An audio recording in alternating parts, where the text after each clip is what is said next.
Crude oil has dropped about 2%. It's down to $44.21. If you live in the upper Midwest, you don't believe that spring is only 10 days away, that's for sure.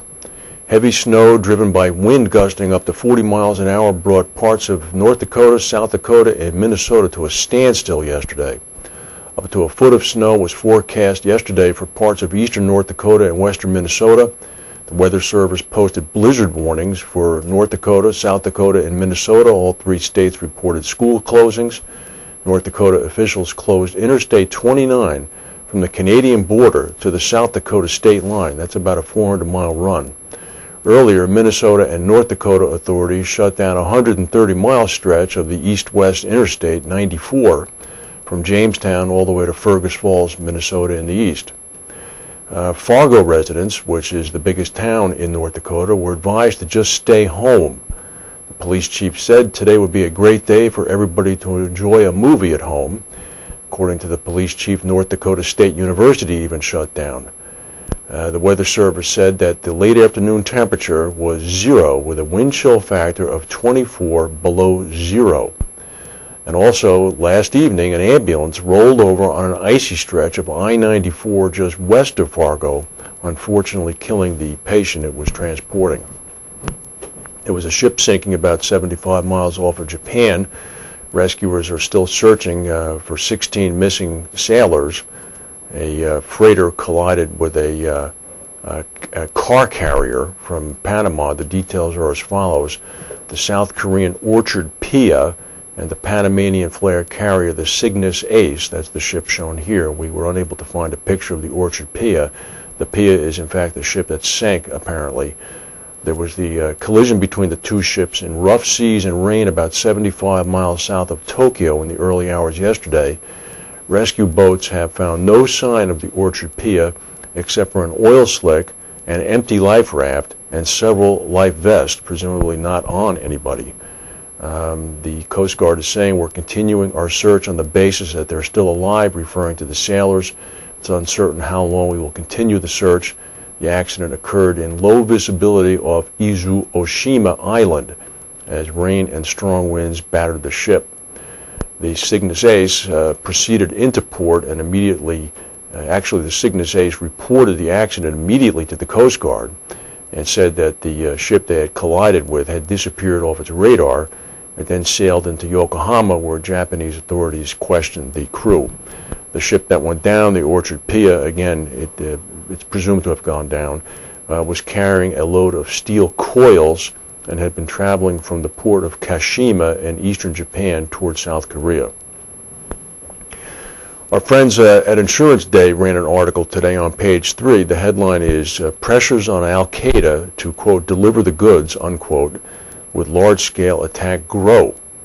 We're always intrigued by such articles because at first blush you think that maybe they've secured an interview with somebody in the Al-Qaeda high command. However, what it is, it's a report from an organization called Exclusive Analysis. And I thought we'd dig into this a little bit. A woman named Anna Murison, who's the head of Global Jihad Forecasting at Exclusive Analysis, said that mounting opposition in the Muslim world has put increased pressure on Al-Qaeda to regain its agenda. Apparently, the Al-Qaeda authorities are under increased pressure coming from public criticism that too much time has elapsed since its last attack. Of course, the last attack of any note was in September of 2001. We're approximately 6 months away from the 8-year anniversary of such an event. According to Simon Soule, Chief Executive Officer of Executive Analysis, the indicators for the next 9/11 are changing and changing fast. He added that they're pointing toward another 9/11 attacks, and it's now thought to be likely. Simon Soule is a gentleman well known in the industry and actually well known to us. He's an expert. He founded Exclusive Analysis back in 2003. He's a particular expert in Sunni extremism. But nevertheless, in order to show how specialized this industry has become, we went to the website of his company, and we found out that Exclusive Analysis has on his roster the following group of titles insofar as being people who analyze specific types of perils. There's a Deputy Director of Global Forecasting, there's a Director of Strategic Services, there's a Director of Political Risk, there's a Deputy Director of Violent Risk, there's a Head of Asia Forecasting, there's a Head of Latin America Forecasting, there's a Head of Middle East Forecasting, there's a Head of Africa Forecasting, there's a Head of Eurasia Forecasting, there's a Head of Western European Forecasting, as well as one for North America Forecasting, and Ms. Morrison, aforementioned, is in fact the Head of Global Jihad Forecasting. Very, very interesting. And hopefully their prediction will not prove to be correct, but it's, I suppose, reassuring to know that people are monitoring the situation as carefully as they are. In somewhat related news, USA Today is reporting that in the event terrorists strike a National Football League stadium this fall packed with fans attending a game, the league would in fact be immune from lawsuit. The Department of Homeland Security has apparently bestowed a full exemption upon the NFL.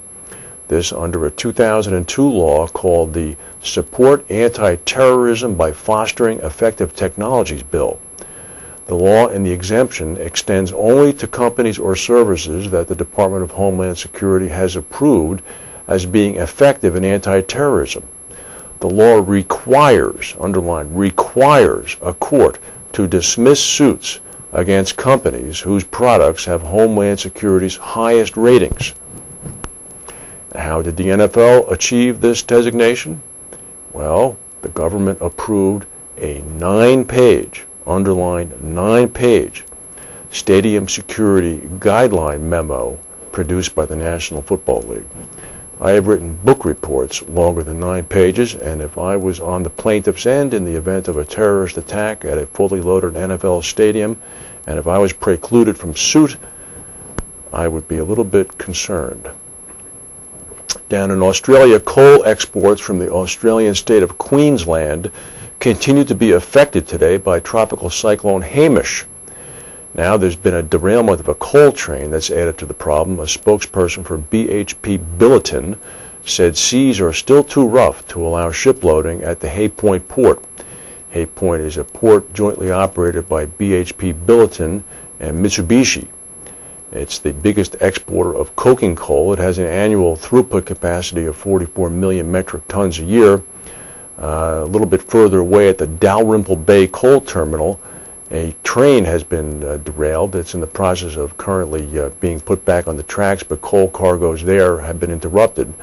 Dalrymple Bay management is saying that the coal cargoes already at the port can be loaded onto the ship.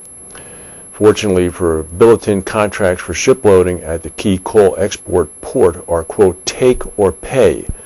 So any disruption to the inflow of coal into the terminal will not affect revenue. Possibly due to Hamish as well, we're unable to find out, is a little bit to the northeast in Papua New Guinea. A massive landslide yesterday cut off the Porgera gold mine from the rest of New Guinea and diverted the Lay River to sweep through a village in Enga province. Shocked provincial authorities and villagers were last night trying to determine whether the landslide or the river change had claimed any lives. The landslide left about 2,500 people homeless. It swept away food gardens and hundreds of domestic animals. The 150-foot landslide moved down a steep mountain, buried the Highlands Highway, and pushed the Lay River further out by about 500 meters. If you're planning on visiting London soon, or if you live in London, listen up. This has ramifications for you. London pedestrians will have to walk faster under Mayor Boris Johnson's plan. Boris Johnson is the mayor of London, and he proposes that pedestrians have to get through crosswalks a little bit faster in a plan to favor motorists. Digital signs that count down the seconds until cars get a green light would be introduced at 6,000 sets of lights through the capital. Pedestrians will lose up to 6 seconds of crossing time during each phase. The signs are part of the mayor's plan to give more green time to car traffic at the expense of pedestrians. He hopes that pedestrians will either speed up as they see the countdown approaching zero, or if they're slow walkers, wait at the curb for the next green man phase. The mayor hopes that the extra green time will smooth the flow of traffic and help to cope with the increase in cars